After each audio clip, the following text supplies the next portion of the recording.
करने वाले हैं एक क्लास 12th के पॉइंट जो सोशियोलॉजी में है हुंडी के बारे में कि हुंडी क्या है या फिर हुंडी से आप क्या समझते हैं या फिर हुंडी को परिभाषित कीजिए, हुंडी पर टिप्पणी कीजिए, कुछ भी इस तरह का छोटा सा बात 2 नंबर में आपको पूछा जा सकता है कि हुंडी क्या है, हुंडी के बारे में लिखना है। तो चलिए हम चर्चा करते हैं अब इसके बारे में कि हुंडी है क्या। तो आंसर में लिखा गया है कि औपनिवेशिक काल से पहले एवं औपनिवेशिक काल के समय समाज में कोई बैंकिंग व्यवस्था नहीं थी। कहने का अर्थ यह है कि जब भारत पर अंग्रेज़ों का शासन था या फिर अंग्रेज़ों के शासन से पहले भी यहाँ कौन शासन करते थे, राजा महाराजा शासन करते थे, राजाओं का शासन होता था। तो उस समय जो है ना कोई बैंक नहीं थी यहाँ पे। तो बैंक नहीं थी तब क्या होता था, क्या ऋण लेने देने का कार्य नहीं होता था? नहीं, उस टाइम भी ऋण लेने देने का काम ही होता था। क्या बैंकिंग व्यवस्था न होने के बाद भी कुछ वैश्य लोग और मारवाड़ी समुदाय के कुछ लोग बड़े स्तर पर ऋण देने का काम करते थे। ये वैश्य लोग और कुछ मारवाड़ी लोग जो है बड़ी मात्रा में वे लोग ऋण देने का काम करते थे।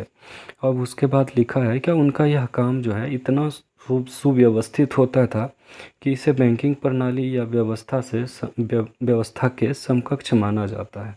मतलब वो लोग जो ऋण देते थे या फिर कोई आदमी जो है किसी से ऋण लेता था, तो यह जो व्यवस्था थी ऋण लेने और देने का, यह आज की बैंकिंग व्यवस्था के समकक्ष था। मतलब जिस प्रकार की आज की व्यवस्था बिल्कुल उसी प्रकार की लगभग व्यवस्था उस प्रकार से भी होती थी, उस समय भी होती थी। अर्थात कि जब कोई व्यक्ति किसी को ऋण दिया तो उस व्यक्ति से कितने दिनों में, कितने समय में या फिर कितना रकम वापसी लेना है, उन सब चीज़ों का ब्यौरा, उन सब चीज़ का डाटा पूरा लिखा हुआ रहता था।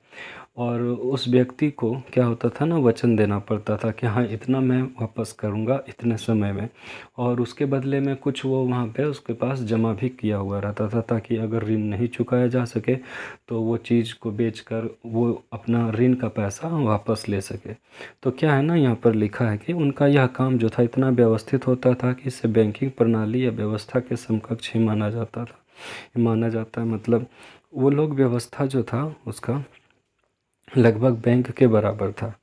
ऋण देने या प्रदान करने वाले एवं ऋण लेने वाले के बीच एक दस्तावेज या वचन पत्र बनता था जिसमें निश्चित राशि निश्चित समय में अदा करने का वचन होता था, या वह जो वचन पत्र होता हस्ताक्षरित होता था।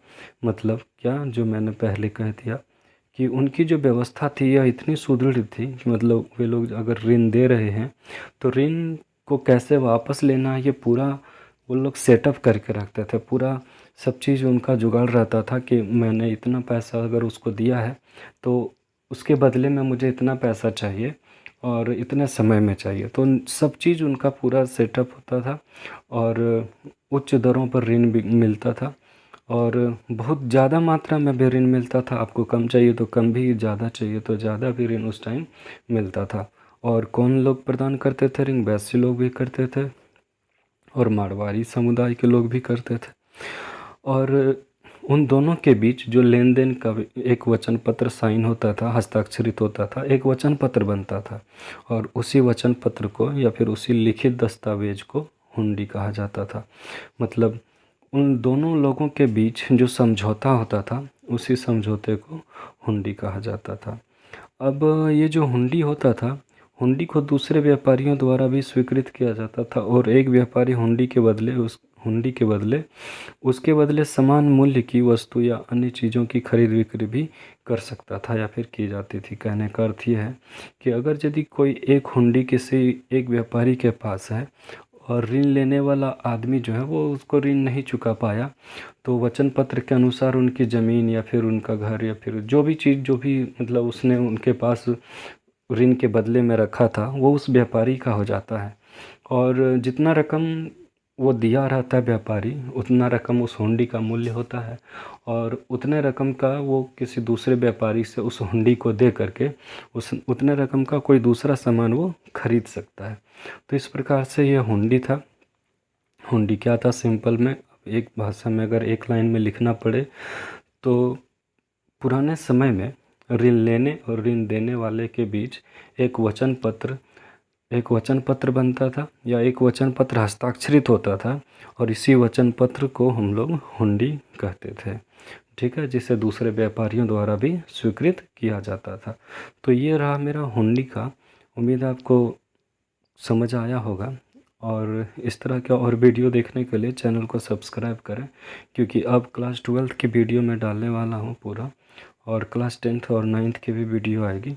तो चैनल को सब्सक्राइब करें और चैनल को शेयर कर दें उन लोगों के साथ जो क्लास 10th 11th 12th में पढ़ते हैं।